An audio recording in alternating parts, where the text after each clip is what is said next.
Hi friends, மதிய சாப்பாடு ஒரு மினி விளாக் பார்க்கலாமா? காலையில் டிஃபன் சத்து மாவு கஞ்சி தான் வச்சு கொடுத்தேன் பசங்களுக்கு. இது வேலைக்கிழமை எடுத்த மினி விளாகு.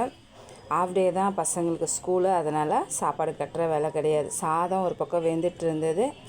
இன்றைக்கி வேலைக்கிழமைனால மொச்சை, உருளைக்கிழங்கு, கத்திரிக்காய் போட்டு பொரிச்ச குழம்பு மாரி வச்சிடலான்னு சொல்லிட்டு கொஞ்சமாக தாளித்து விட்டுருந்தேன்.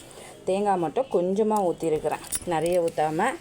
சூப்பராக குழம்பு ரெடி ஆகிடுச்சு. அதுக்கப்புறம் பாவக்காய் பொரியல் பண்ணலான்னு சொல்லிட்டு ஃபஸ்ட்டு எண்ணெயில் நல்லா வதக்கிட்டு, அதுக்கப்புறம் ஒரு தாளிப்பு போட்டு பூண்டு வெங்காயம் போட்டு நல்லா வதக்கிட்டு மிளகாத்தூளும் அதில் சேர்த்துட்டு, அதுக்கப்புறம் நம்ம வதக்கி வச்ச பாவக்காயும் சேர்த்துட்டு கொஞ்சமாக வேர்க்கடலை போட்டு இறக்குனேன். சூப்பராக இருந்தது டேஸ்ட்டு. ட்ரை பண்ணி பாருங்கள். சின்ன வீடியோவில் அப்லோட் பண்ணியிருக்கேன்.